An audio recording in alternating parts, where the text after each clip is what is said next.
In a surprising turn of events, former President Donald Trump has declared that Kyiv has the potential to reclaim all of Ukraine from Russian control, a statement that signifies a notable shift in his stance regarding the ongoing conflict. In a recent post on his Truth Social platform, Trump expressed his belief that Ukraine could restore its original borders, the very lines that existed before the war began, especially with the backing of European nations and NATO. He attributed this optimism to the mounting economic pressures facing Russia. This announcement followed a meeting with Ukrainian President Volodymyr Zelensky, which took place after Trump addressed the United Nations General Assembly in New York on Tuesday. While Trump has consistently voiced his desire to see an end to the war, he has previously suggested that achieving peace might require Ukraine to concede some territory, an idea that Zelensky has firmly opposed.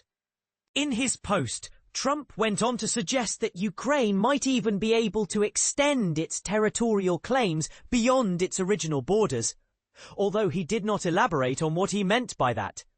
Notably, he did not mention Crimea, a region that Russia invaded and annexed in 2014. Nor did he reference the full-scale invasion that began in 2022. Trump explained that his perspective had evolved after gaining a deeper understanding of the military and economic dynamics between Ukraine and Russia. He characterized Russia as being in big economic trouble, asserting that this moment presents a crucial opportunity for Ukraine to take decisive action, even labeling Russia a paper tiger. Zelensky responded positively to what he termed a big shift in Trump's viewpoint.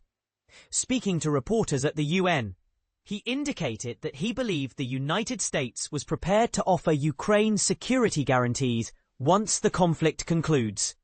When pressed for specifics, Zelensky admitted, "I don't want to lie, we don't have specific details," but he did hint at the possibility of receiving additional military support, including weapons, air defense systems, and drones.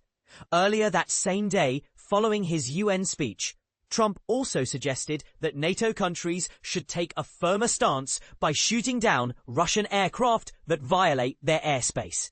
This comment came in light of recent incidents involving Russian fighter jets and drones breaching the airspace of NATO member states, including Estonia and Poland, which had both requested consultations with other NATO allies regarding these violations.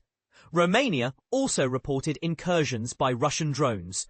Russia has denied any wrongdoing regarding the airspace violations in Estonia and claimed that the incident involving Poland was unintentional, while it has not commented on the situation with Romania.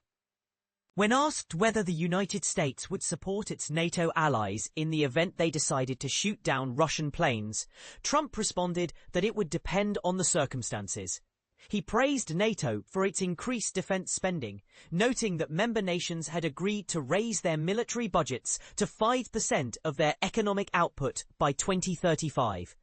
In his earlier speech, Trump criticized certain NATO members for continuing to purchase Russian energy, arguing that they were essentially funding a war against themselves.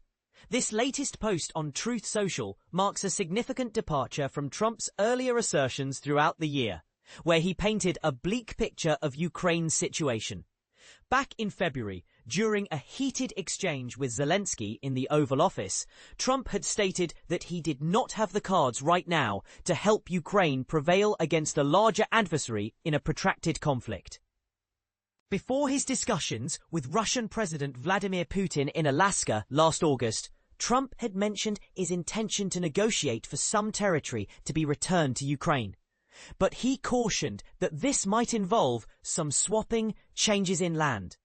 Reports suggested he was considering pressuring Zelensky to surrender the eastern regions of Donetsk and Luhansk in exchange for Russia agreeing to freeze the front lines. A proposal initially put forth by Putin during their meeting.